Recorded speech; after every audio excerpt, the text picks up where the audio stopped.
My name is Sayde Scarlett, and my book is Clouds and Earth.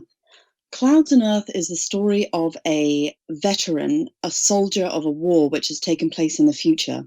She's currently living in a time of peace, but having spent her entire life working in the military and fighting someone else's war, she finds herself very lost in a world that no longer needs her unique skill set. And because she's lost and lonely and there are things in her past she doesn't want to think about, she finds herself in a compromising position when she's hired to do corporate espionage for someone whose intentions aren't as pure as he initially makes them out to be.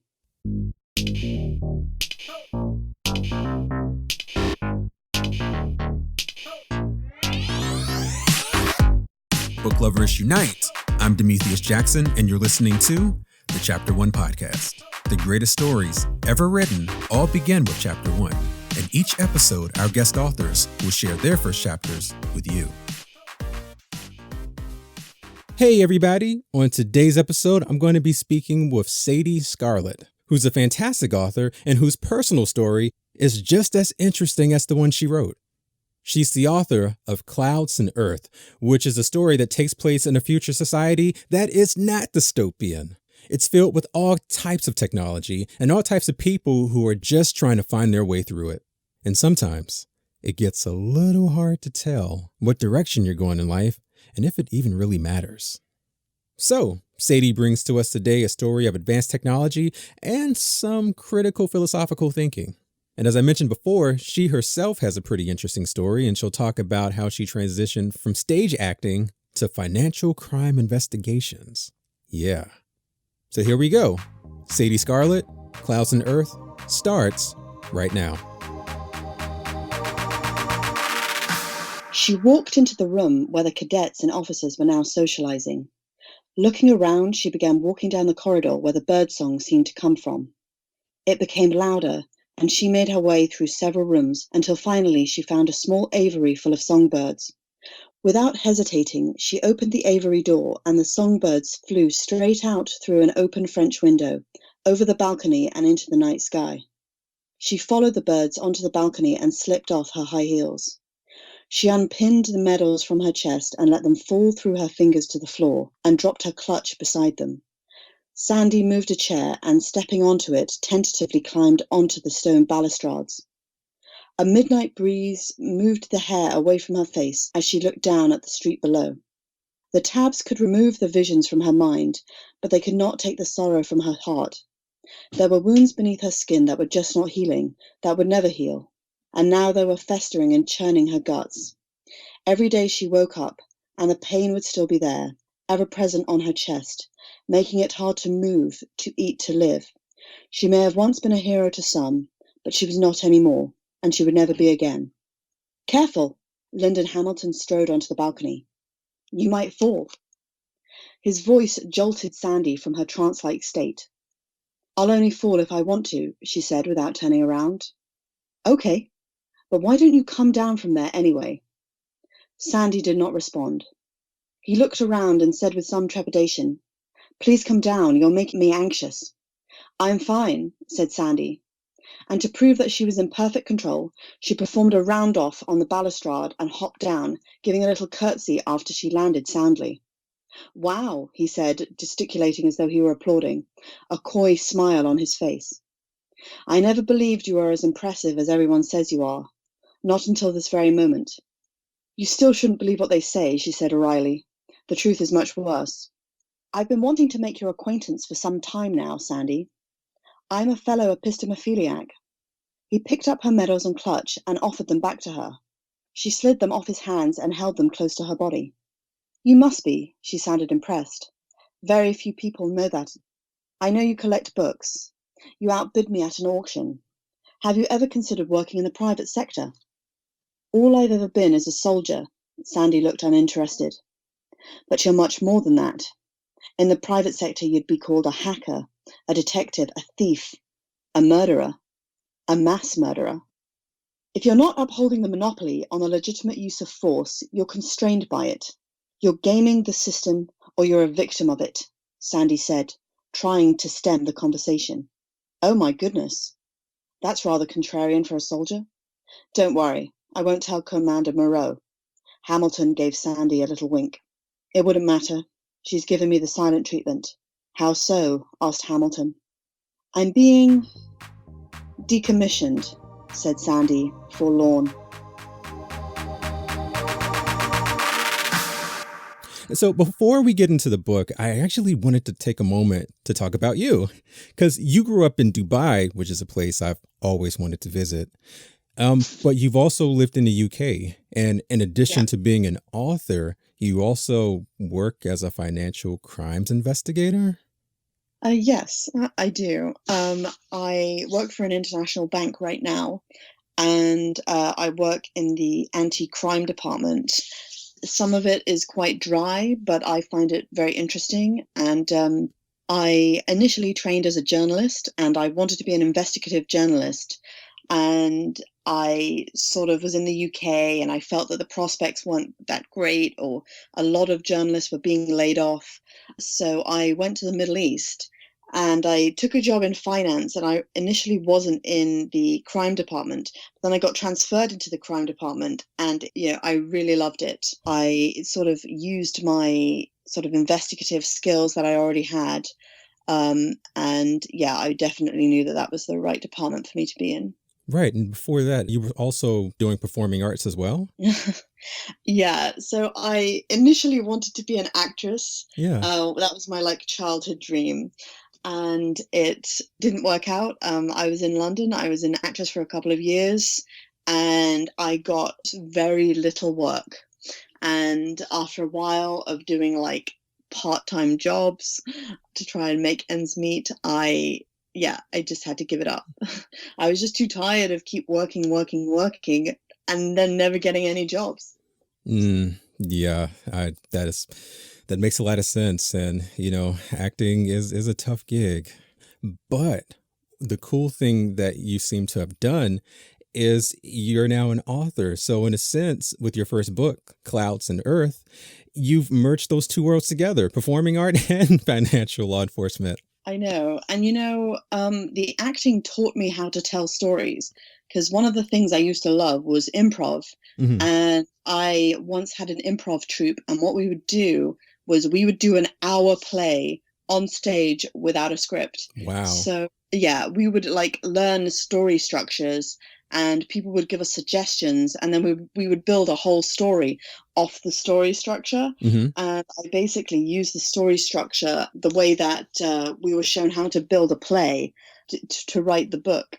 One of the things I did is it's almost told like a movie is told, in that Hmm. I've written it in scenes. Like you follow one character, and then you Hmm. follow another character, and then you follow another character. Then that is definitely something I picked up from performing arts, was the way you see their emotional lives and what's going on in their world and what's going on in their heads. And one of the reasons I wanted to become an author was because I really missed the going into the characters' heads. Hmm. Because I started Clouds and Earth as a screenplay originally. Okay. It was meant to be like a TV thing, and I just didn't enjoy writing a screenplay. I enjoyed, going deep.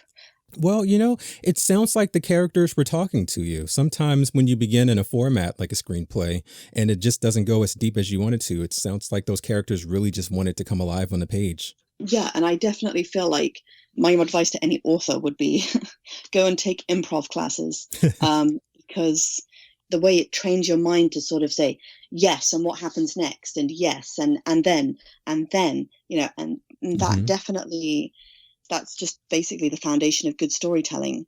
Totally. And also getting into the content of your book with the technology and the data and the espionage. Do you pull any of your inspiration from what you currently do with the financial investigations? A little bit. There is one character in the book who looks is like a data guy, and he looks through data. But mostly I took a lot of technology that is in its infancy now, and I just followed it to its natural conclusion. Like, so what does this thing that is like basic now, Hmm. what does that look like in 150 years time? and how, like, for instance, things that which we consider sort of novel, and how would this affect my life? This sort of, it works, but it's not great, and it's not in every home. What happened if I took that technology and made it much better? Hmm. For instance, in the cities, everybody uses automated cars, and you swipe the chip under your skin, and you say, "Take me home," and it knows how to take you home. That's sort of where I see, like, automated cars going. Hmm. And what's touched upon is in the next book is why the military had to invent invisible suits. Hmm. One of the features of this novel is the spies are given suits that make them nearly invisible, not perfectly invisible, but nearly invisible. Hmm. And the reason why they had to invent that was because they were trying to get around facial recognition technology. And that's the logical conclusion of, right, if this exists, then where does that leave spies, and how would it be possible to do any espionage at all? And something I sort of learnt researching this book is, even though technology changes, human beings are always the same. Right. So there's a real clash between sort of people who live military lives and how they view some of the people who don't live that type of life. Hmm. And there's a little bit of a clash there. There's resentment. For instance, Sandy, the main character in my book, resents other people who haven't served in the army, and she sort of doesn't like that people are not. She feels that people aren't grateful, and she's like, even though she's only in her 30s, she's like, when I was your age, Hmm. I had already been to war, and Yeah. and she definitely feels resentment, Yeah. and she struggles with a lot of issues that veterans today struggle with.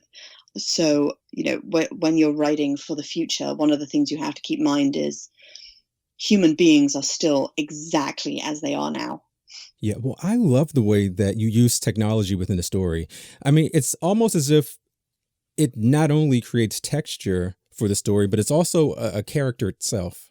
Yeah, I was fascinated. One of my friends is a historian, and he always gets asked, "What is the age in which you would like to live most?" And he always says, "I would like to live in the future, please."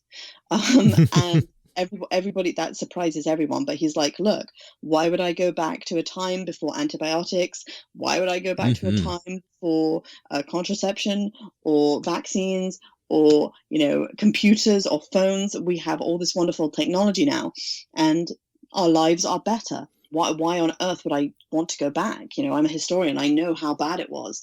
So I was gonna yeah, say, not only that, I mean, let's say, for example, if time travel was possible, I mean, it would not be in the way that you're thinking. I mean, the microbes aren't even the same. I don't know how long a time traveler would last within a specific time. yeah, that's one of the his answer to this question was basically one of the inspirations for this book. And I was like, well, God, I want to write a book in the future so I can just stay in this world and explore what life actually looks like. And I one of the reasons why some of the characters in this book are very uncontent with their lives is because everything is so convenient, and there's no challenge anymore. And Yeah, and the other thing that I heard was that you were also inspired by something called enlightenment values. Can you explain what that is for folks that are unfamiliar, or rather, folks who are familiar and may not realize that they are? so the values of the Enlightenment, well, one of them is sort of freedom of speech and free expression, and also the concept of a person as an individual. So before the age of enlightenment or the age of reason, human beings weren't necessarily an individual in their own right. Hmm. For instance, workers on the land were owned by who owned the land. They were serfs, and they should do exactly what the will of their feudal lord told them to. And so when I was creating, see, the antagonist for this, basically what he wants is to slowly, without giving too much of the book away, Hmm. as someone who is not comfortable with freedom of choice and individuals living their lives in what he sees as a sort of degenerate way, and so he's trying to use technology to manipulate people's choices. And there's a fundamental clash between people who sort of say, no, freedom means the freedom to do whatever you want even though other people disagree with you, and even if you don't like it, even if the consequences are messy or dirty or Hmm. unfortunate, you just have to tolerate that. And someone who says, no, we need to make sure people make the right choices before anything bad happens. So that was a theme that I had running through my head when I was writing this book. And, the central conflict in the book actually surrounds sort of that question. And it's also interesting because it seems like Clouds and Earth is the classic tale of good and evil, but at times it's kind of hard to tell who's who. Yeah. So look, I definitely prefer literature where who's the good guy and who's the bad guy isn't necessarily obvious, and the good guys are going to be flawed, and you may not even like them or like their choices, and the bad guys, maybe they have noble aims, or they're charming and polite and likable. So I like to play around with that. I definitely prefer literature where the characters are morally ambiguous, Hmm. and because I just feel like that there's no such thing as a person who is all good or a person who is all bad. It's all relative. That to me, it would be impossible, I think, for me to even write a character like that, because then they would just be so fake Yeah. that I couldn't deal with it. Yeah, and it's actually a rookie mistake that a lot of new authors make. They'll create a hero who's just impeccable, or they'll make a villain that's just so evil, has no redeeming traits that you can't relate to either or. So, we live in the middle. We live in the balance of those two extremes. Yeah. And also, you can't expect characters who have had, painful experiences and troubled lives and had grief, experienced terrible grief. You can't expect them to not be a little bit messed up, because we know in the real world, Hmm. terrible things happen to people. They get over it, they move on, but they're changed by Yeah. those experiences, even if they're not bad people, but they are changed. Everyone's sort of affected eventually. Yeah. Speaking of going through change, your main character, Sandy Attiyeh, is her last name? Sandy Attiyeh? uh Attiyeh, yeah. Attiyeh. Oh, like Attiyeh of the Julii. So your main character, she's an extremely capable individual, and obviously she has, a very sharp personality, but she's kind of managed to get herself into this rock and a hard place, so to speak. Yeah, and her judgment and her choice making ability, her decisions. Yeah, she has sort of lost the ability, I think, to make good decisions, and also she is finding life very, very dull. And because life is so dull, she happily walks into situations she knows she probably shouldn't be getting herself into. She picks fights with her commanding officer, just because she wants thrills, she wants Hmm. drama, and she just can't help herself. Mm, okay. Yeah, thank you for providing that insight. That makes now I understand her character so much more now. And I think that you've set up what's going to be a pretty awesome story arc for her as she gets deeper into, what she's trying to accomplish, and of course the resistance of her trying to accomplish that. Yeah, I'm really looking forward to the next two books. I feel like, I really worried when I finished this book that I wouldn't have sort of the energy I wouldn't have the energy to do Mm, another book. You know how it right. is. Yeah. Yeah. Yeah. But now, finishing the book and getting it out there and getting feedback has given me more motivation to, like, I really want to finish the second book now. It's already started. It's underway.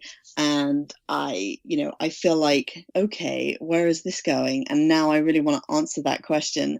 So I had it all planned out from the start. It's just got to get written. Yeah, and I'm really looking forward to staying with these characters a little bit more. Yeah, the storybook writing process is such a is such an ordeal that you're right. Sometimes after that first book, it's like, oh my goodness, I don't want to have to go through that again, all over again. But it's amazing how the story just kind of takes over and, just kind of flows through you, especially when you get into the rhythm and you're really in tune with the characters and the world that you've created. It does get easier. Absolutely, yeah, and I feel like it's on its way now. It's great. Is there anything you can share with us regarding the upcoming books? No spoilers, of course. What I can say is characters who choose to change and grow will be rewarded.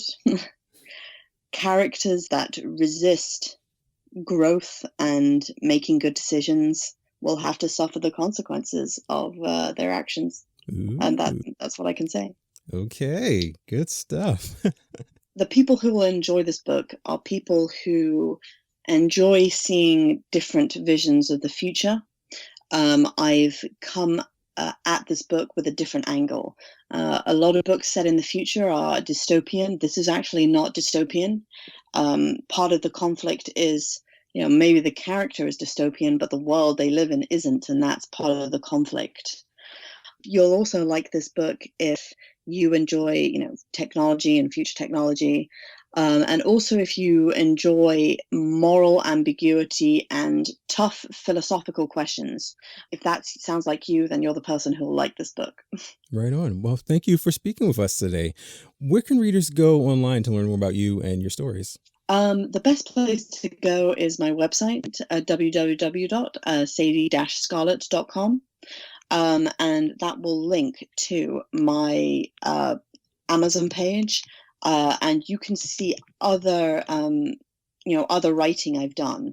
So if you go onto my website, you can find a link to my Medium page and other opinion pieces and interview pieces that I've given. You can also find a brief biography of me, the other publications I've written and where to find them. You can also read my reviews and contact me if you'd like to get in touch. Right on.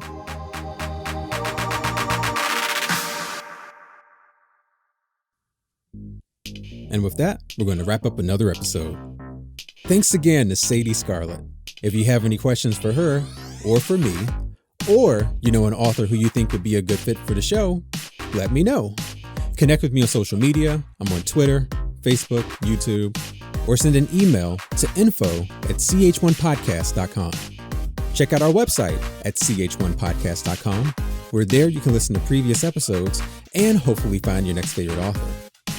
Subscribe to us on iTunes, Google Play, Stitcher, SoundCloud, Overcast, everywhere podcasts can be downloaded. Don't forget to leave us a 5-star review, but most importantly, tell everyone you know about the show, because that is how we grow. Anything else? Nope. Okay, that's it for me. You all stay awesome. Till next time.